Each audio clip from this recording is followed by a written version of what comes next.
Hello and welcome to yet another episode of What's on My Table. And today I'm going to discuss with you something that's very close to my heart, the whole profession of acting and how I got into it. So the story goes back to, I think, being a college kid in the second PUC back in St. Joseph's. And so my mother thought I should probably try getting into Kannada movies. So mom got me to audition for a role in the movie America, America. So I think the audition was held in a particular house somewhere in Jayanagar, if I remember right. And we went and met Nagatihalli Chandrasekhar sir. And I was really young back then. I was in like the first PUC. And my mother had gotten a few pictures of mine clicked at GK Vale, which is the very famous studio back here in Bangalore. So they charged us some 1,500 for like 5 pictures of mine. I'll share those pictures sometime. It's actually available on Facebook. I had posted it a few months back stating that it was my younger brother. And we had a lot of fun posting that picture and calling him Sohail.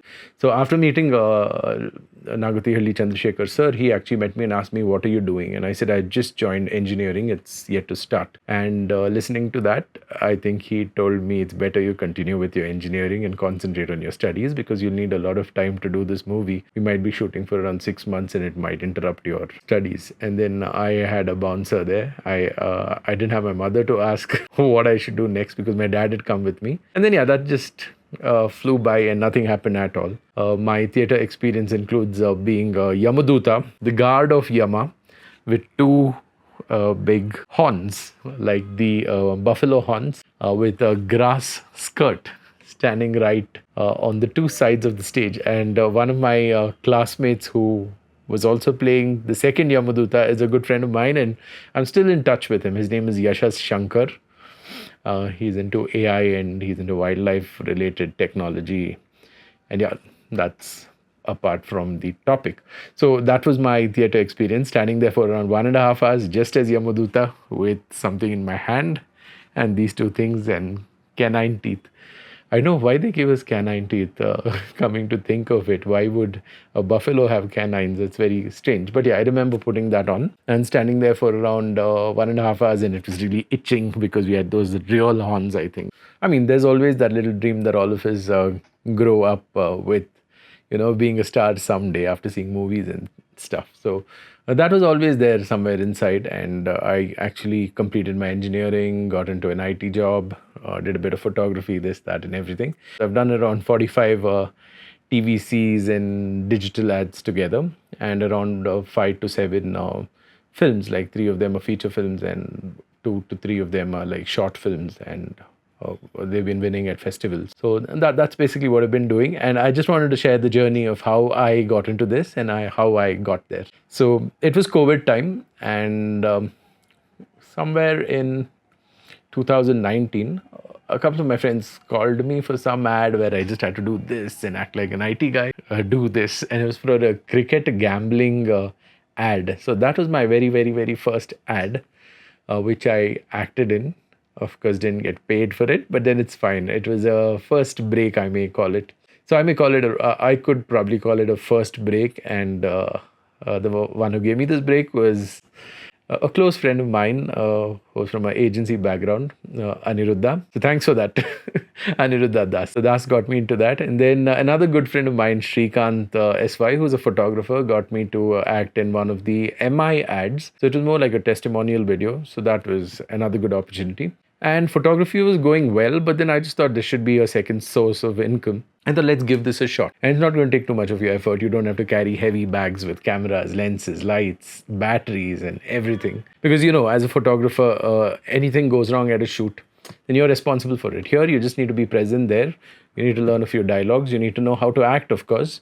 But I learned it on the job. And most of these ads don't need you to do any kind of advanced I know Shakespeare, theater kind of acting, but then I think fairly good acting, very natural acting works. So tell you about the story, how it started. One of my friend who runs, so they needed this unfit guy who was like in his 30s or 40s, and was out there and had to act like, he's eating Quaker oats and he's all fit after that. And that was the first ad I auditioned for. and I didn't make it. And so after Quaker Oats, I also auditioned for another role with, I think, Anila, or I think that was with Mohina. Mohina gave me an opportunity to act in some ad for ICICI Bank. And then I auditioned for it again, didn't make it. And yeah, I was like, okay, I mean, it's not like my bread and butter, so I was okay with it. And I was out at my brother's place for lunch, and they called me suddenly and say, the guy who was supposed to turn up didn't turn up. So will you be able to make it like really fast? And I said, well, what's the location? And I don't have any of those clothes that I need to carry. They said, don't worry about the clothes. We'll organize all that. You just need to be at the location and at this particular time. And luckily, I was in Kanakpura, and this place was around 10 to 12 kilometers away from there. So I took my mother and my mother-in-law at a ripe old age of 37, 38, and then got to Big Banyan Tree where the ICICI ad was being shot. It was a TVC, it was a pretty large one, a large set, a good number of people. My past experience being on set did help because I had a little bit of an experience being able to face the camera. So that happened. So that was somewhere in 2018, I guess. And then the ad came out a year and a half later. That was really, really, really sad. But then I got paid for that. So post that, I did another ad for Fitter, the app. And that was a pivotal role because I was opening the ad for them. And then again, an unfit guy who does a bit of acting, is like working out and how he transformed himself. So it was the Fitter challenge. It's very surprising that Fitter didn't choose actual people who took part in the Fitter, fitness challenge. So I think it was Fitter, Get Yourself Fitter campaign number 13 or something like that. But it was a good ad. Got to work with a lot of other artists. And that was the first of many. Then I did an ad for Byju's. This was a still ad. I was like a professor. Then the ads kept coming in, and then I did my first topless ad for some brand. I think it was Cult Fit. So I was in the water topless, and it was quite embarrassing. And I had to have my son jump in the water, and I hold him. It was a very beautiful ad. I'll share the link with you guys soon. So that was a very nice ad, and it was shot by my very close friend Rahul Akot, who was the cinematographer. But that was fun. That ad was fun. But the work that went into it was phenomenal because the previous night I had a shoot. So I was shooting behind the camera. This was somewhere in Sarjapur Road in some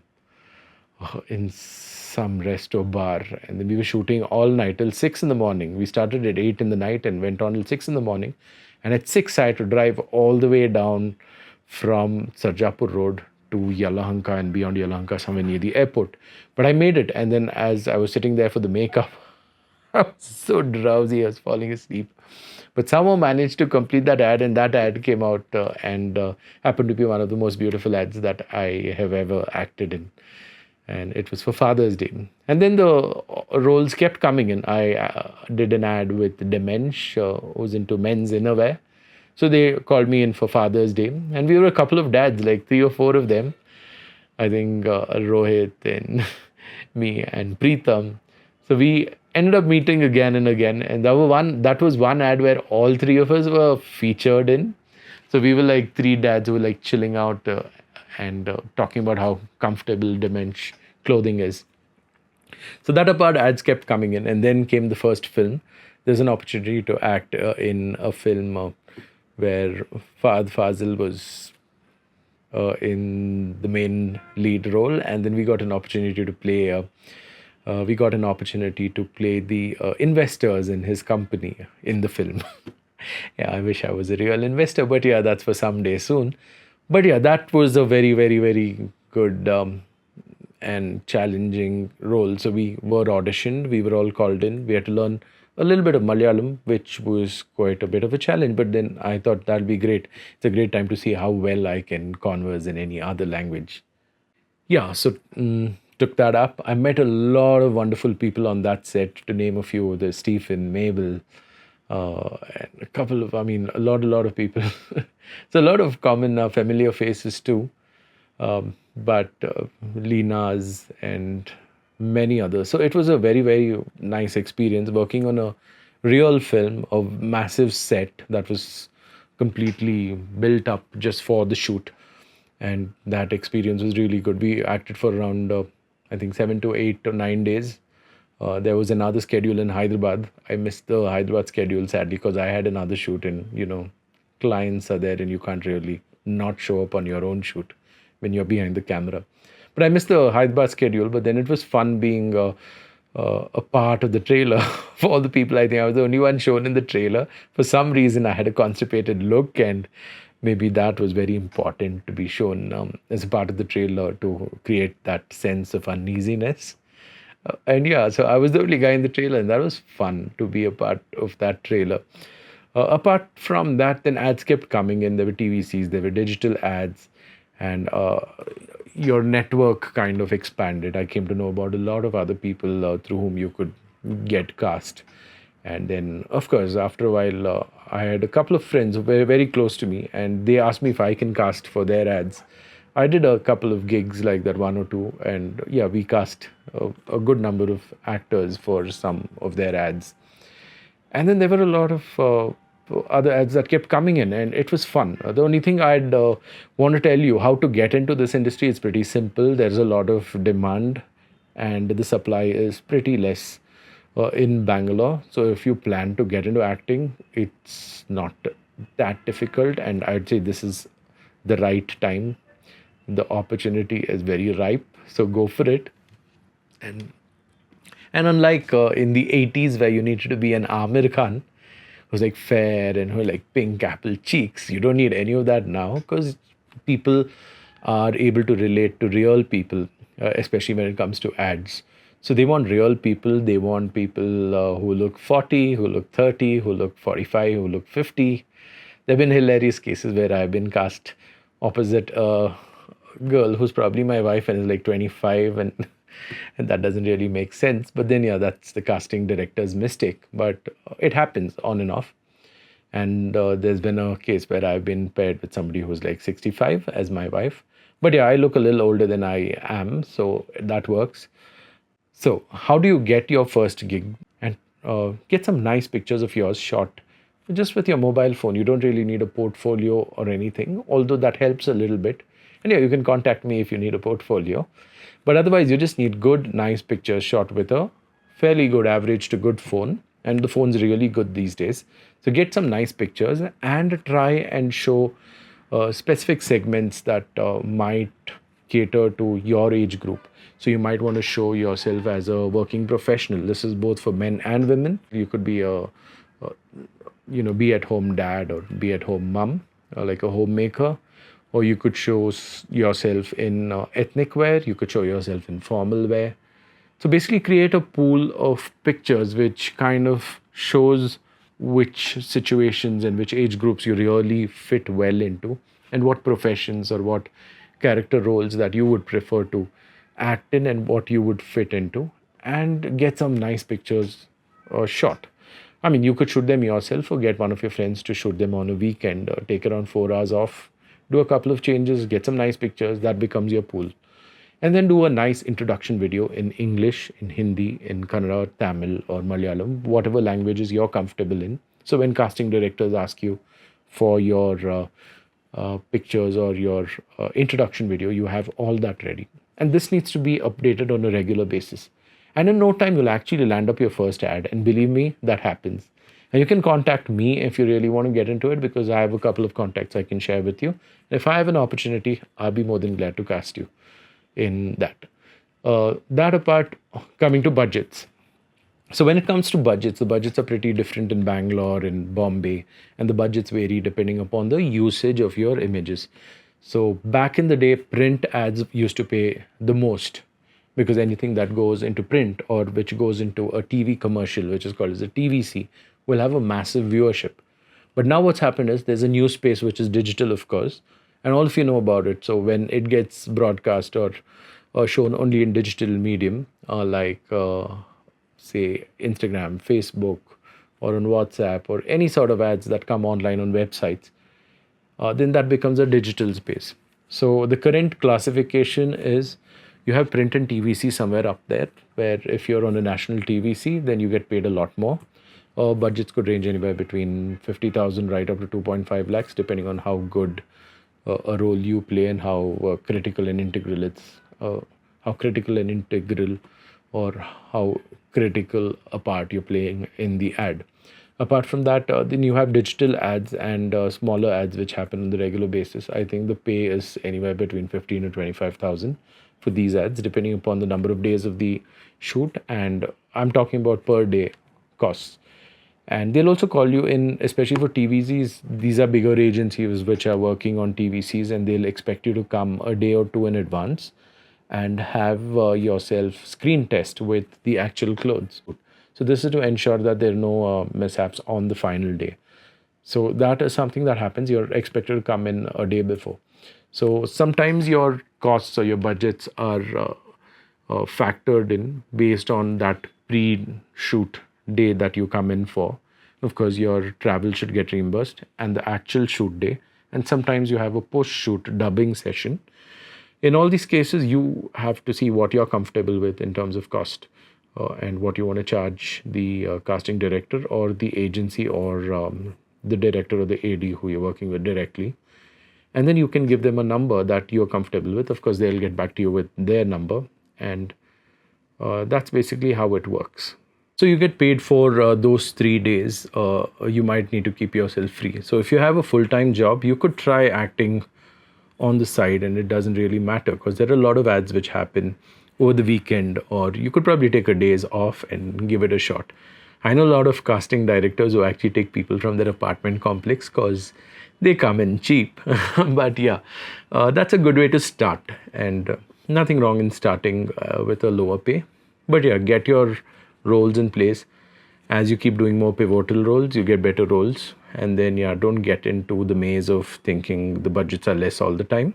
Because there are some moments where, there are some instances where you probably get a really good role and you probably missed it because the budget was too less.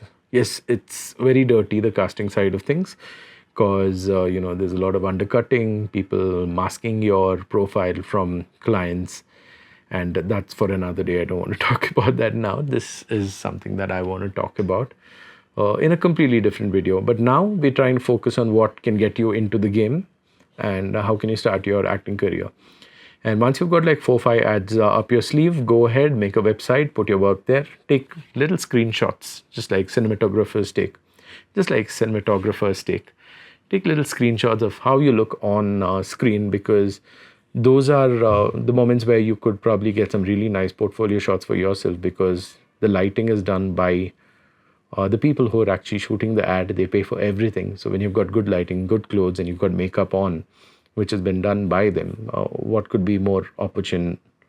What could be more opportune a moment than that? So go ahead, make use of that, get some nice pictures, keep them safe. And coming to ethics, there are certain things that you need to follow when you're on set. Make sure, this is for the newbies, not for the others, but yeah, when you're on set, make sure that you don't release any of those pictures which are shot on set.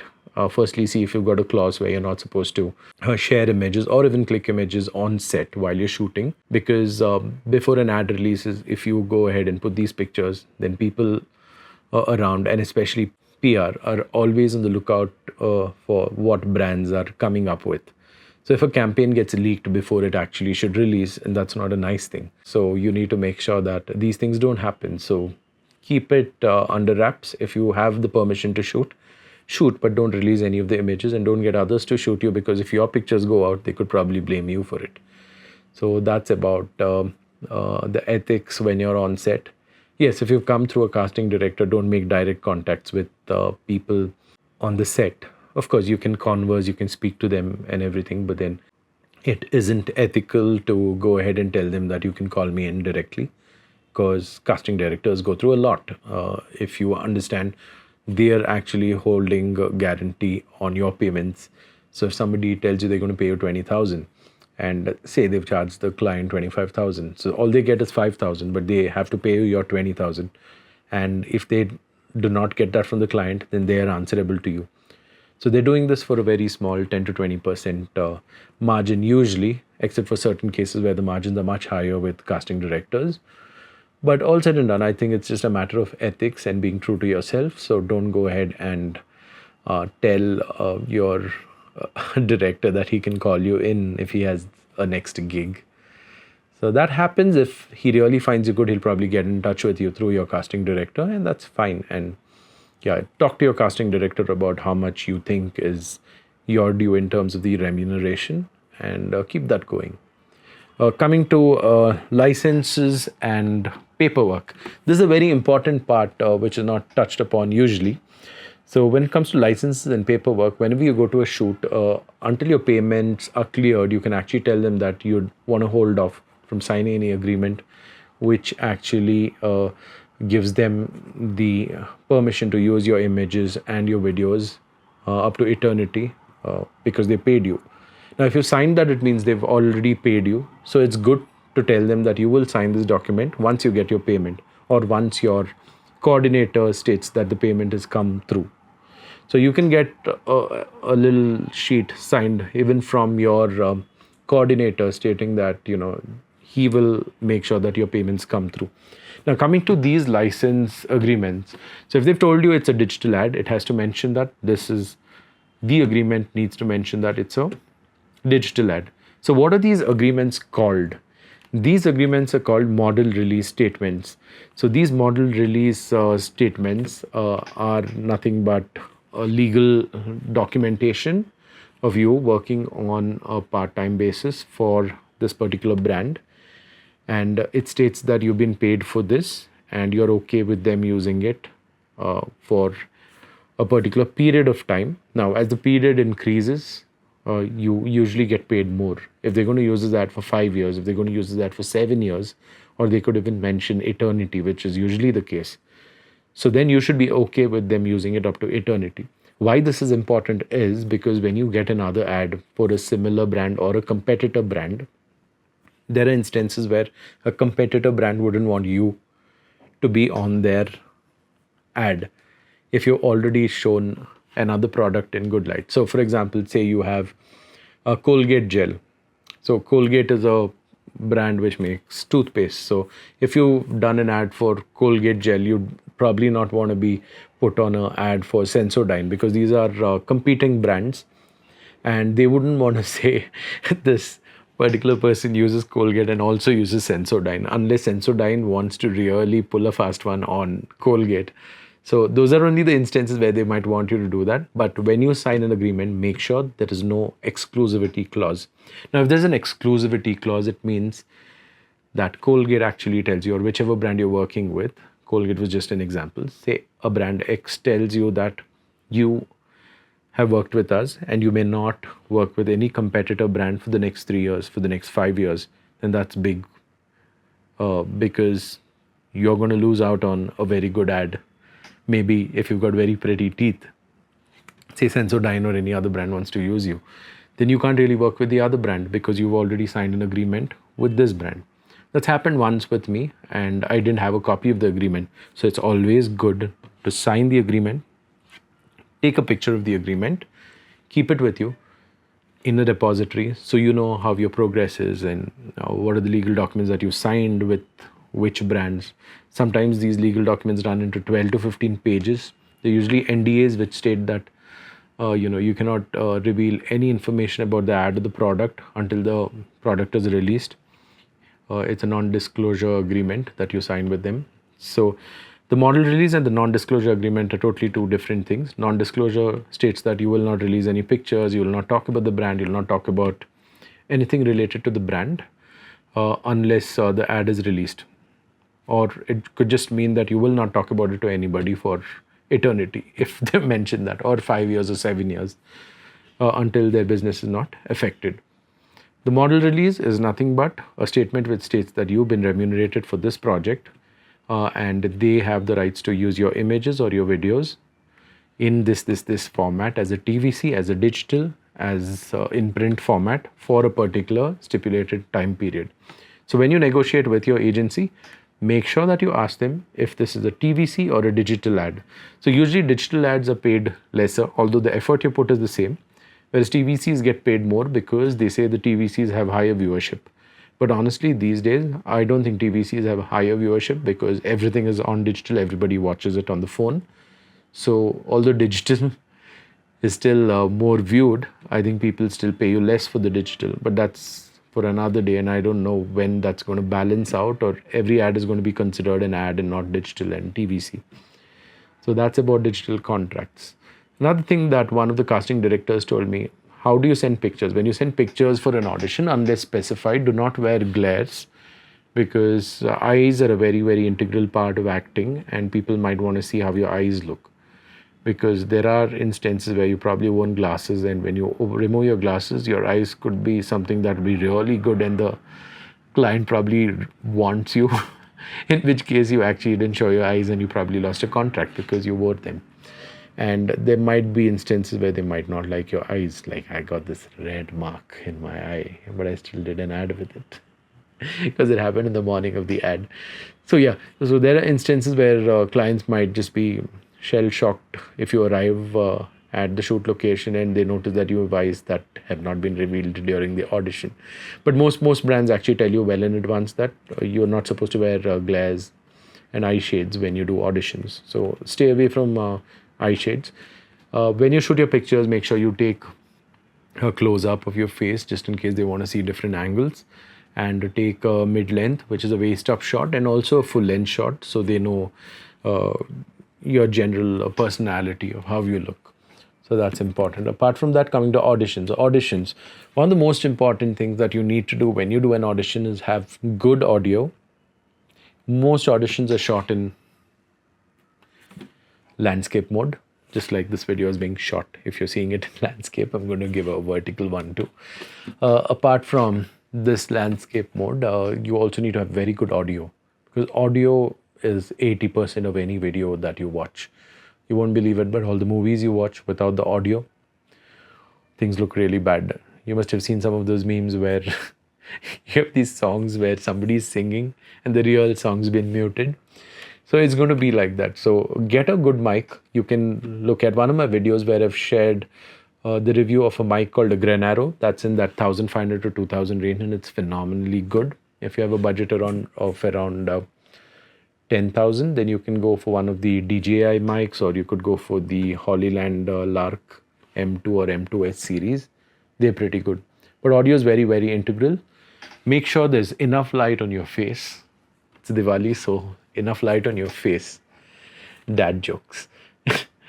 Make sure there's enough light on your face, and make sure the background is clear. Now, why the background has to be clear? Let me explain it to you from the point of view of a director. Now, the director definitely wants to see where your hairline ends. Now, if I'm standing on a black background, then the black and your hair is going to merge. So they don't really know if you're completely bald or if the hair is voluminous or not. So it's very important to know how your hair, how your persona and everything is. And that's best done when you're in front of a lighter colored backdrop. And there are cases where you might have to do a bit of character acting. You're probably sitting in a living room or in a kitchen. So in that case, there's not much you can do. But as much as possible, try and have a lighter colored wall behind you so they can clearly see your act. And don't get too close to the camera that your forehead and your chin gets chopped off. Be at a comfortable distance so they can see a little bit of your hand movements, because the body language is very, very critical when you act.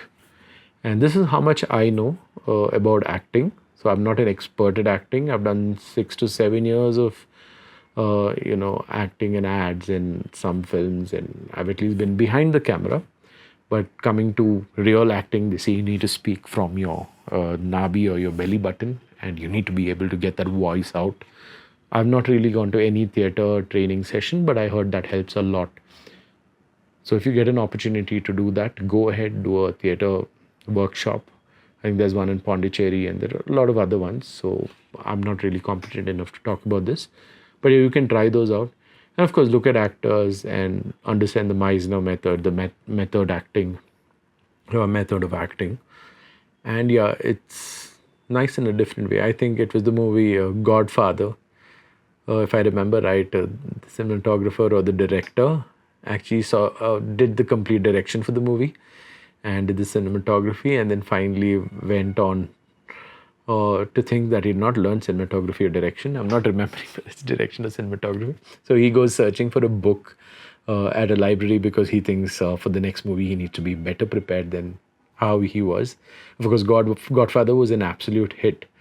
And then when he sees the best methods of direction or cinematography, he sees his name in that particular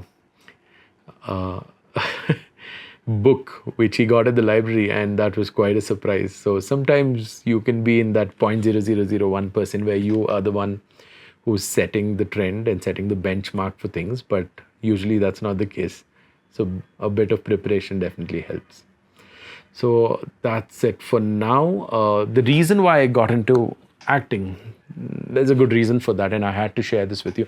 I had a list of things that I wanted to share with you.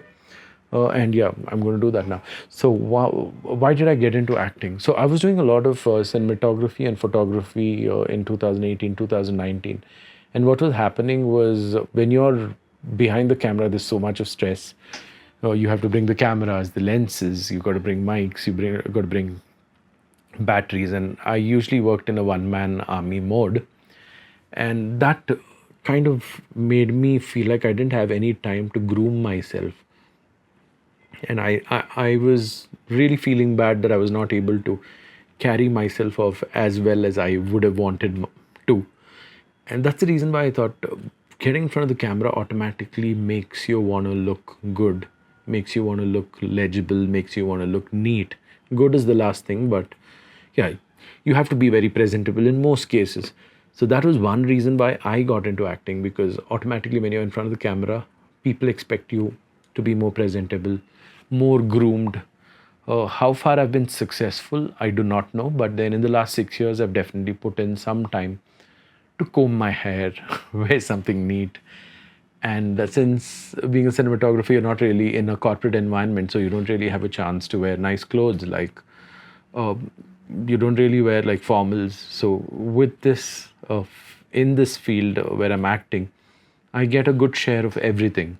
In one, I'm an auto driver. In one of my recent ads that I did, I think for Switch Electric, I'm the tempo wala. And it's a very interesting ad. I had great fun working with a fabulous team. So you get to do multiple character roles, and that's what's very interesting. And in each role, you can actually change your look, because they don't really expect you to look a certain way. So you can tell them, I'd like to look this way. Does that work with your script? And those are opportunities that you get, and you should capitalize on them. So that's what I've been doing. But the idea was to be a little more groomed, and I think I'm able to do that now. This video could be better in terms of grooming. It's the first one with this setup and stuff. So that's it for today. I hope you guys enjoyed this session. It was it's just an open talk about how I got into acting and what I've been doing. I'll share a couple of my ad links in the description, and you can have a look at most of the ads I've worked in and some of the films that I've worked in. Yeah, and don't forget to take those little screenshots or snippets from your actual ads, because that itself forms a portfolio over a period of time. So you have your pictures which are shot, which I told you to shoot, showing the different target segments you want to apply for. Apart from that, you have screen grabs, and then you have the actual ads as videos. So just create a website where all these ads show up. If anybody who wants to cast you in the next ad would look at this work, or if they don't have time to browse through all the videos, they'll just go through these little snippets to see how you've reacted, or what are your expressions, and how you look in front of the screen, when shot by different directors. And that is a single glimpse. You could be somebody who is a early 30s dad for a real estate ad. You could be a tempo driver where you look a little, tired, maybe in the evening. Then the next one could be a corporate profile dad. That could be something else. So you have a lot of variations that you can showcase in these screenshots that I was talking to you about. So give that a shot. And that's it for now. There was no organized structure for what I spoke, but then I really hope I've been able to cover everything that I want to talk about. So thank you guys, and I'll see you soon. We'll have more sessions like this pretty soon. Thank you. Goodbye.